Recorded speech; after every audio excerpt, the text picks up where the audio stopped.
Experience ഇല്ല. പക്ഷേ ഞങ്ങൾ സ്ഥലത്തിൻ്റെ പേര് ഞാനിപ്പോൾ പറയുന്നില്ല. സോ ഞങ്ങൾക്ക് 5 മണിക്ക് ട്രെയിൻ. ഞങ്ങൾ 3 പേര് ഒരുമിച്ചാണ് പോകുന്നത്. എപ്പോഴും ഞങ്ങൾ ട്രിപ്പ് പോകുന്ന ഞങ്ങളൊരു ഗ്യാങ് ഉണ്ട്. ആ ഗ്യാങ്ങിൽ ഒരു മെയിൻ വ്യക്തിയാണ് ഇംഗ്ലീഷ്, പിന്നെ ക്യാമറാമാൻ. അതാരാണെന്ന് ഞാൻ പറയുന്നല്ലോ. അപ്പം 5 മണിക്ക് ഞങ്ങൾക്ക് ട്രിവാൻഡ്രത്തു നിന്നാണ് തമ്പാനൂരിൽ നിന്ന് ട്രെയിൻ. പിന്നെ അവിടുന്ന് പിന്നെ ഫ്ലൈറ്റിലാണ് കൊച്ചി ചെന്നിട്ട് അവിടുന്ന് ഫ്ലൈറ്റിൽ. സോ ഇപ്പോൾ സമയം 1:09. ഞങ്ങൾ ഉറങ്ങിയാൽ ഉറങ്ങിപ്പോവും, എണീക്കില്ല. അതുകൊണ്ട് ഉറങ്ങാതെ 4 മണി വരെ ഇരുന്നിട്ട് പിന്നെ റെഡിയായി പോകാമെന്നുള്ളൊരു പ്ലാനിലാണ്. സോ നമ്മൾ നോർമലി മിഡ് നൈറ്റ് വരുന്ന കഫേയാണ് ടഫ്.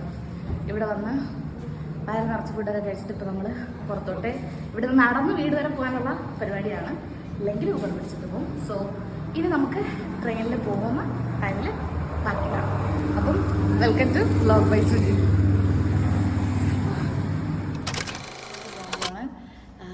നമുക്ക് ഞാൻ നേരത്തെ പറഞ്ഞാൽ 5 മണിക്കാണ്. സോ ഇപ്പം പെട്ടിയും കിടക്കുകയും എല്ലാം ഉണ്ട്. ഓൾമോസ്റ്റ് ഈ ട്രിപ്പ് ക്യാൻസലായിരുന്നു. അതുകൊണ്ട് ഞങ്ങളൊന്നും അങ്ങനെ പാക്ക് ചെയ്തിട്ടൊന്നും ഇല്ലായിരുന്നു. അവസാനം ഉള്ളതെല്ലാം കൂടെ വാരി കെട്ടിയാണ് ഞങ്ങളിപ്പോൾ പോകാൻ പോകുന്നത്. അവിടെ ചെന്നിട്ട് എന്താവുമെന്ന് നോക്കാം. ഇത് നമ്മൾ റെയിൽവേ സ്റ്റേഷൻ ക്യാബ് ബുക്ക് ചെയ്തിട്ടുണ്ടല്ലേ, എത്താറായി. ഇനി നമുക്ക് വന്ദേ ഭാരതിൽ പോവാം. ഓക്കെ, ഇവരിട്ടേക്കുന്ന എല്ലാ തൊപ്പിയും ഞാൻ കുറച്ച് കഴിയുമ്പോൾ ഒരു വായിക്കുന്നതായിരിക്കും. ഞാൻ പറഞ്ഞല്ലോ, ഞാൻ ഫസ്റ്റ് ടൈമാണ് വന്ദേ ഭാരതിൽ പോകുന്നത്. ആരെങ്കിലും ഇപ്പം എനിക്ക് തോന്നുന്നു ഇതിൽ പോകാത്ത ആൾക്കാർ കുറവാണ്. അപ്പം ആരെങ്കിലും പോയിട്ടില്ല എന്നുണ്ടെങ്കിൽ നല്ല സെറ്റപ്പാണ്. നമ്മൾ കയറി ഇരിക്കുമ്പോൾ തന്നെ നമുക്കൊരു കുപ്പി വെള്ളം കിട്ടും. പ്രധാന വാർത്തകൾ വായിക്കുന്ന ഒരു സെറ്റപ്പുണ്ട്. പിന്നെ ഇനി എന്തെങ്കിലും വരുമോ അറിയത്തില്ല, അറിഞ്ഞാൽ ഞാൻ പറയാം. നമ്മുടെ ഒരു എക്കണോമിക് ഫ്ലൈറ്റിൻ്റെയൊക്കെ ഒരു സെറ്റപ്പാണ്. പക്ഷേ നല്ല നീറ്റാണ്.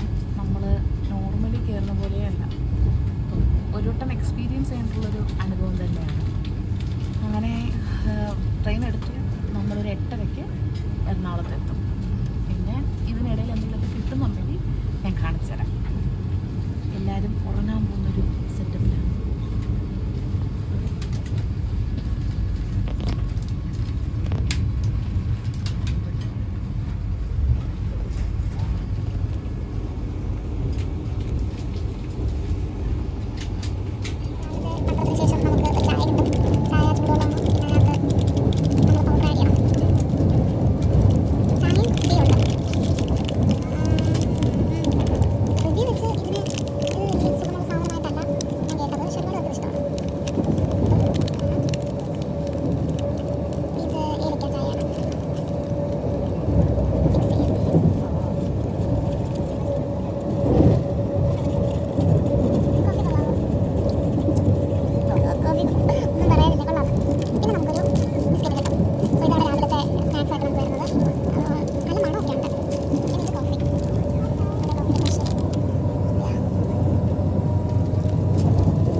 സാമ്പാറുണ്ട്, ഒരു വട, കേസരി, പിന്നെ പഴം വേവിച്ചത്. പഴം പൊടിയത്. അപ്പോൾ നോൺ വെജ് ആണെങ്കിൽ ഇടിയപ്പം, വെജ് ആണെങ്കിൽ ഇഡലി. അപ്പോൾ ഞങ്ങളുടെ ബ്രേക്ക്ഫാസ്റ്റ് കഴിക്കാൻ പോകും. അങ്ങനെ നമ്മൾ ട്രെയിനൊക്കെ ഇറങ്ങി ഫ്ലൈറ്റിൽ കയറാൻ പോവാണ്. ഏറ്റവും എക്സൈറ്റിംഗ് എന്ന് പറയുന്നത് എൻ്റെ ഫസ്റ്റ് ഫ്ലൈറ്റാണ്. എൻ്റെ ജീവിതത്തിലെ ഫസ്റ്റ് ഫ്ലൈറ്റ്. അത്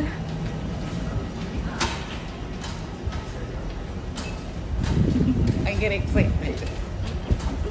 ബാക്കി ചെന്നൈയിലെത്തിയിട്ട് നെക്സ്റ്റ് സ്റ്റോപ്പ് ചെന്നൈ. बट അതല്ല final destination. Wait and watch. अपना मास्क सही तरीके से पहन लें। इस विमान में 10 आपातकालीन द्वार हैं, 2 सामने, 2 बीच में, 2 पीछे और 4 विंग्स के ऊपर। फर्श पर लगी प्रकाशमान पट्टियां आपको निकटतम निकास तक पहुंचने में सहायता करेंगी।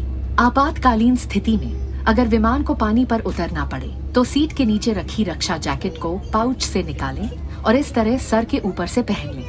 अब स्ट्रैप को सामने से बकल में डालें और एडजस्ट करें। रक्षा जैकेट को फुलाने के लिए लाल टैब्स या टैब को ऐसे खींचें और अधिक फुलाने के लिए इन लाल नलियों या नली से हवा भरें।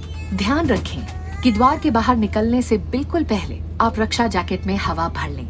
यदि आप ओवर विंग द्वार से बाहर निकल रहे हैं तब राफ्ट पर चढ़ जाएं। विमान कर्मी दल की अनुमति के बिना रक्षा जैकेट को इस विमान से हटाना वर्जित है। आपातकालीन स्थिति में इस विमान में स्लाइड्स या स्लाइड राउंड। ഫൈനലി ഞങ്ങളുടെ ഡെസ്റ്റിനേഷനിലെത്തിയിരിക്കുകയാണ്. സോ ഭയങ്കര ലാഗായിരുന്നു, പ്രതീക്ഷനേക്കാളൊക്കെ ടയേർഡായി. പക്ഷേ നമ്മളെത്തി. ഓട്ടമായിരുന്നു, സത്യം ഓട്ടമായിരുന്നു. കണ്ടോ ഞങ്ങൾ വീഡിയോ പിടിക്കാൻ വേണ്ടി നിൽക്കുന്ന ഞങ്ങളുടെ ക്യാമറമാൻ നമ്പർ 2. ഭയങ്കര ഓട്ടമായിരുന്നു, അതുകൊണ്ട് ഇടയ്ക്ക് വെച്ചൊന്നും എടുക്കാൻ പറ്റിയില്ല. ഇന്നിപ്പം ഈ വ്ളോഗിനകത്ത് പ്രത്യേകിച്ച് കൂടുതൽ കാര്യങ്ങളൊന്നുമില്ല. ഞാൻ തിരിച്ച് വീണ്ടും പുതിയ വീഡിയോ ഇടുന്നതിനുള്ള കുറച്ച് കണ്ടൻസും കാര്യങ്ങളും മാത്രമേ ഉള്ളൂ. അപ്പം ആർക്കെങ്കിലും ഏതാണ് ഡെസ്റ്റിനേഷൻ എന്ന് മനസ്സിലായിട്ടുണ്ടെങ്കിൽ ഗെസ് ചെയ്യുക, കമൻറ്റ് ചെയ്യുക. ദെൻ ബാക്കി വ്ളോഗ് നെക്സ്റ്റ് എപ്പിസോഡായിട്ട് വരുന്നതായിരിക്കും. ഇന്നിപ്പോൾ എന്തെങ്കിലും ഷൂട്ട് ചെയ്യുകയാണെന്നുണ്ടെങ്കിൽ അതും പോസ്റ്റ് ചെയ്യുന്നതായിരിക്കും. So thank you so much.